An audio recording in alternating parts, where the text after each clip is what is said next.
You wouldn't believe it. That guy is scared like a little chicken while she's laughing her head off. It's like a hilarious show. Maybe she didn't even realize it, but a strange feeling is brewing inside her, like mixing a mysterious cocktail. Did you use a natural plate for that? No, I didn't. And I don't know why I said that, but you're really a beauty. I'm sorry, but on the way home, they let loose and started humming to the upbeat blues music. It felt like an impromptu performance. Although the sun was blazing, the journey was filled with joy, and just after a few words, they arrived at her doorstep. They should have said goodbye, but they seemed reluctant to part, and she unexpectedly invited him in for tea, leaving us curious about the magical power. Do you like iced tea? Yes, and while she was preparing it, the man excitedly discovered that the channel was playing his favorite music. As they chatted, they found they had a lot in common, but their lives were like two parallel lines that barely crossed. Robert has no family, used to wandering alone, while Francesca, like many women, has a husband and kids. But this life is far from her desire, and her reminiscing seems to cast a shadow, as if she is pouring out a forgotten dream. She looks visibly down while sharing this, and Robert, unsure how to comfort her, can't help but wonder about her husband.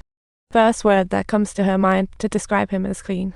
Is she seriously using hygienic to describe him? Do you like him? Well, yes. No, it's not all that. He's very hard-working, but in a way that's a bit off target. Although she seems to be describing a blissful married life, her expression still reveals a subtle sadness, like she's opened a book she'd rather not read. Watching this, Robert silently thinks, all dreams may be broken, but memories are like fine wine, even more flavorful. Though unfulfilled, I'm grateful for the experience.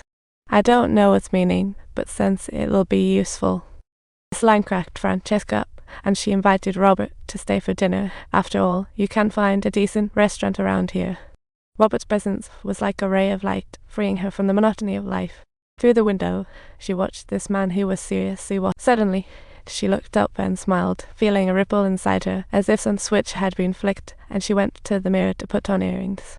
While preparing dinner, Robert helped out, completely unlike her husband who was always busy running around. First, Robert always closed the door behind him, and this considerate habit made her quite pleased.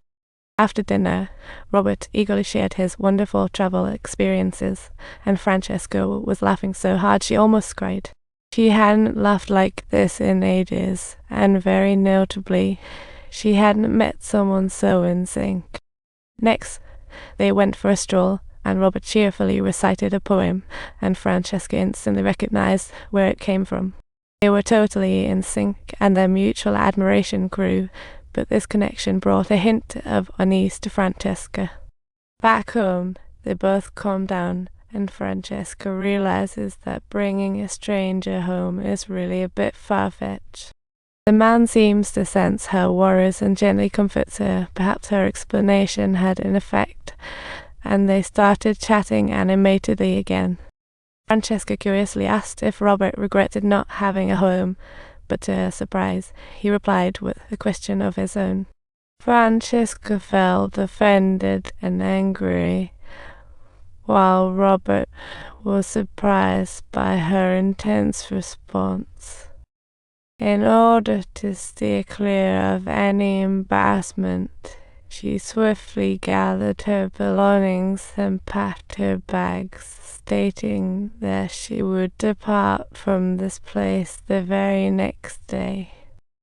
However, when she finally left, a message she left behind struck Francesca's heart with the force of a final bombardment.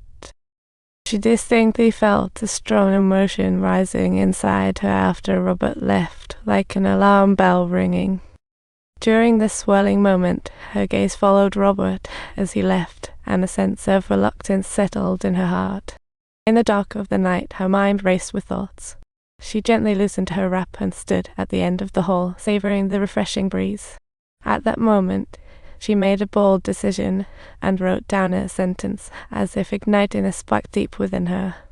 Then she drove to Roman's Bridge and firmly touched the note. Perhaps it was all part of fate's plan. Subtitles. It foretells that they are not going to easily let this opportunity slip away. The following day, during the filming, Robert accidentally came across the note which prominently displayed the words, "Fancy having dinner." Robert couldn't help but smile and immediately recognized it as Francesca's. After receiving Robert's affirmative response, Francesca felt both anxious and excited as she drove to town, carefully choosing a bottle of wine and snagged a long-desired dress in the way. Meanwhile, Robert encountered the newsmaker MS Ray at the restaurant, notorious for her rumored affair with Mr. D from the neighboring town. People around her shot disdainful looks, and even the waiter treated her coldly. Seeing this, Robert couldn't help but think of Francesca. After all, she was mad too, and their secret rendezvous would surely stir up a lot of gossip.